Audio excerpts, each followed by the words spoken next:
चंद घंटे बाकी हैं। लाल चौक में फैसला हो जाएगा किसने अपनी मां का दूध पिया। हम बात कर रहे हैं नरेंद्र मोदी की, आधुनिक राजनीति के सबसे बड़े और सबसे विवादित नेताओं में से एक। 17 साल की उम्र में उन्होंने अपना घर छोड़ दिया, न पत्नी न परिवार, सिर्फ एक खुद की तलाश। 2001 में जब गुजरात के मुख्यमंत्री केशुभाई पटेल स्वास्थ्य कारणों से इस्तीफा देते हैं, तब भाजपा नेतृत्व मोदी को मुख्यमंत्री बनाता है। 2016 की नोटबंदी सबसे विवादित निर्णय थी। ये लड़ाई देश के ईमानदारों की लड़ाई है, देश के गरीबों की लड़ाई है।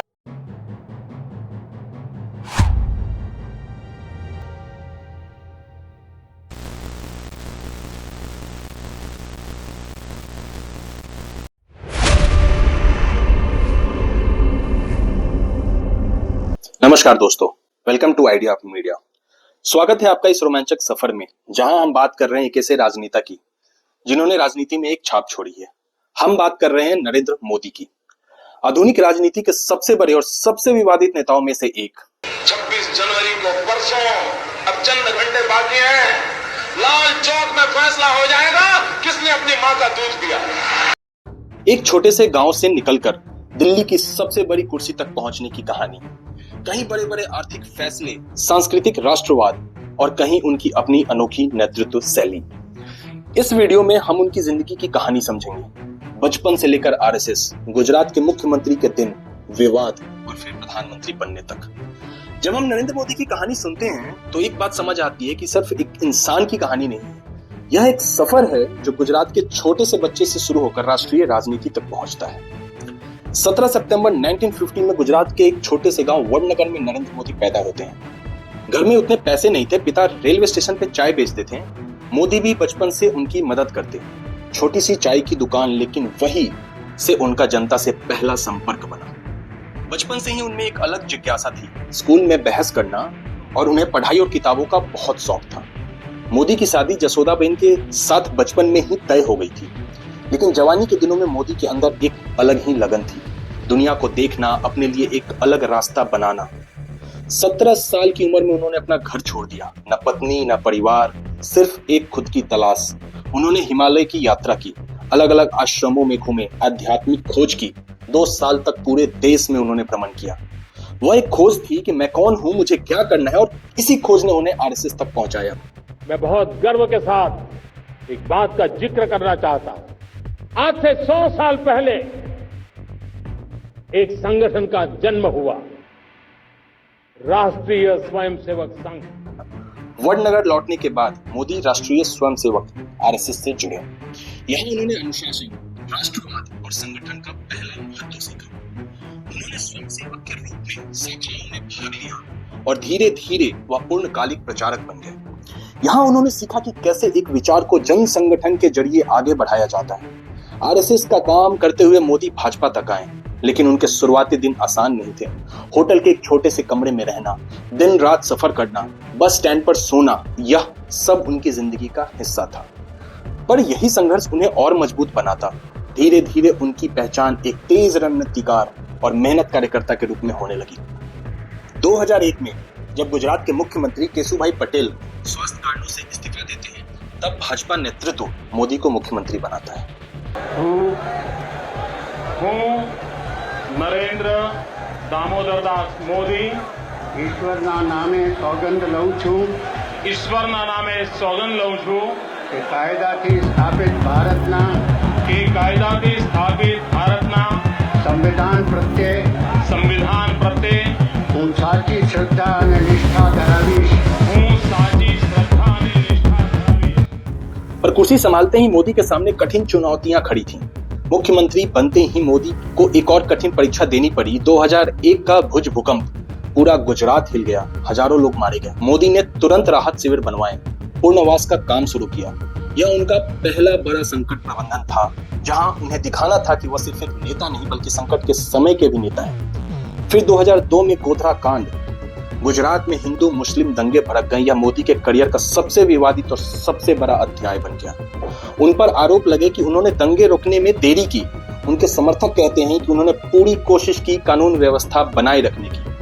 चाहे जो भी हो, यह घटना उनकी राजनीति की छवि पर गहरा असर डाल गई। बेरोजगारी और उद्योग, गुजरात में बेरोजगारी और पलायन एक सबसे बड़ा मुद्दा था। मोदी ने सोचा कि अगर उद्योग नहीं लाए तो गुजरात आगे नहीं बढ़ेगा। इसलिए उन्होंने एक आक्रामक औद्योगिकीकरण नीति अपनाई। सबसे ऐतिहासिक पल था टाटा नैनो प्रोजेक्ट, जब रतन टाटा पश्चिम बंगाल के सिंगूर से प्रोजेक्ट हटाकर गुजरात आए। 2006-2007 के आसपास एक बड़ी औद्योगिक कहानी लिखी गई। टाटा मोटर्स ने अपने नैनो कार प्रोजेक्ट पश्चिम बंगाल के सिंगूर में कर चुका था, लेकिन वहां जमीन अधिग्रहण को लेकर विरोध हुआ, किसानों का आंदोलन बढ़ता गया और प्रोजेक्ट रुक गया।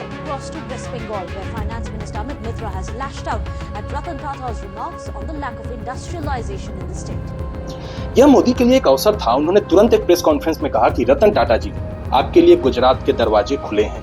आप सिंगूर से निकलकर गुजरात आइए, हम आपको हर मदद देंगे। कहा जाता है कि मोदी ने खुद रतन टाटा को फोन करके गुजरात आने का निमंत्रण दिया।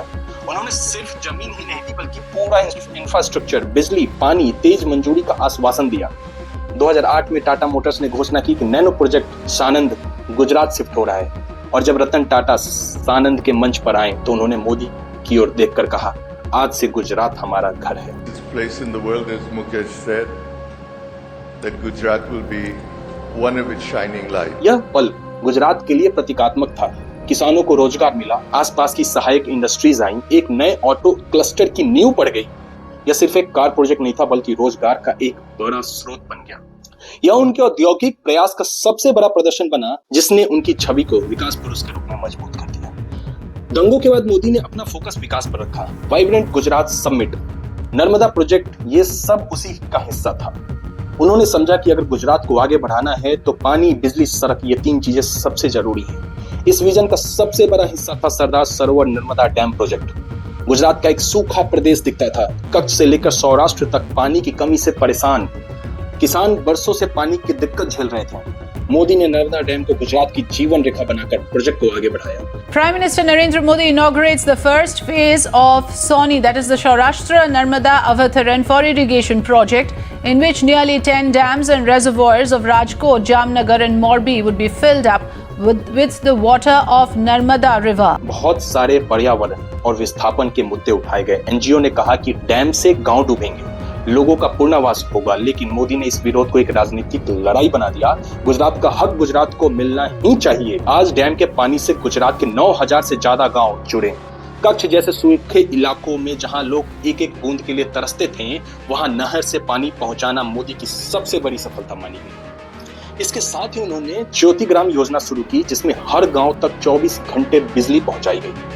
पानी और बिजली के साथ जब उन्होंने वाइब्रेंट गुजरात समिट शुरू किया तो उन्होंने पूरी दुनिया के निवेशक गुजरात को निवेश हितैषी राज्य मानने लगे। टाटा नैनो सानंद आया, सुजुकी, फोर्ड, होंडा जैसी कंपनियों ने भी रुचि दिखाई और इसी तरह एक नैरेटिव तैयार हुआ कि गुजरात अब दंगों और आपदाओं का राज्य नहीं बल्कि विकास का इंजन है। यह सब मिलाकर उन्होंने एक गुजरात मॉडल तैयार किया और यही गुजरात मॉडल बाद में राष्ट्रीय राजनीति का पहचान बन गया। राष्ट्रीय राजनीति और प्रधानमंत्री पद, चाय बेचने वाले नरेंद्र मोदी घर छोड़कर अपने सपनों के लिए निकले थे। आरएसएस के प्रचारक बने, गुजरात के मुख्यमंत्री बने और बाद में देश के प्रधानमंत्री। 2013 में भाजपा ने उन्हें प्रधानमंत्री पद का उम्मीदवार घोषित किया। 2014 के ऐतिहासिक जीत से भाजपा ने स्पष्ट बहुमत लिया और मोदी प्रधानमंत्री बने। मैं नरेंद्र दामोदर दास मोदी ईश्वर की शपथ लेता हूं कि मैं विधि द्वारा स्थापित भारत के संविधान के प्रति सच्ची श्रद्धा और निष्ठा रखूंगा। नारा था अच्छे दिन आएंगे। उनकी पहली टर्म में पहले आई मेक इन इंडिया, स्वच्छ भारत, जनधन योजना। 2016 की नोटबंदी सबसे विवादित निर्णय थी। समर्थकों ने कहा काले धन के खिलाफ कदम, आलोचकों ने कहा छोटे व्यापारी और गरीब लोग सबसे ज्यादा प्रभावित हुए। विदेश नीति में मोदी बहुत सक्रिय रहे। अमेरिका, चीन, खाड़ी देश से रिश्ते मजबूत किए, योग को संयुक्त राष्ट्र तक अंतरराष्ट्रीय स्तर पर पहुंचाया, लेकिन देश के अंदर हिंदू राष्ट्रवाद और बीफ जैसे मुद्दे पर बहस और विवाद भी बने रहे। 2019 में भाजपा ने बड़ी जीत हासिल की। बड़े फैसले आए, अनुच्छेद 370 हटाना, सीए कानून, आयुष्मान भारत योजना लाना। 2024 में मोदी तीसरी बार प्रधानमंत्री बने। इस बार फोकस रहा टेक्नोलॉजी, छोटे व्यापारियों की मदद और मैन्युफैक्चरिंग। ई वितारा, इलेक्ट्रिक कार प्रोजेक्ट और पीएम स्वनिधि योजना उनकी तीसरी टर्म की प्राथमिकता को दिखाती है। नेतृत्व शैली और छवि में मोदी की नेतृत्व शैली सख्त और निर्णायक मानी जाती है। मन की बात रेडियो कार्यक्रम और सोशल मीडिया से सीधे जनता से बात करना। उनकी ड्रेसिंग स्टाइल भी चर्चा में रहती है। आधी बाजू का कुर्ता, अलग अलग रंगों के कपड़े, व शाकाहारी और शराब नहीं पीते और योग को पूरी दुनिया तक पहुंचाया। उनके कुछ विवाद और आलोचनाएं भी हैं, जैसे 2002 का गुजरात दंगा, नोटबंदी, सीए और एनआरसी, कोविड-19 लॉकडाउन और प्रवासी संकट। ये विवाद हमेशा उनकी राजनीति के साथ जुड़े रहे। मोदी ने भारत को दुनिया की एक मजबूत आवाज बनाने की कोशिश की। अमेरिका, जापान, खाड़ी देशों से रिश्ते मजबूत बनाए, इंटरनेशनल सोलर अलायंस जैसी पहल की। देश में पीएम किसान सम्मान निधि और आयुष्मान भारत जैसी योजनाएं करोड़ों लोगों तक पहुंचाई। लेकिन बेरोजगारी, सामाजिक तनाव और असमानता अब भी चुनौतियां बनी हुई हैं।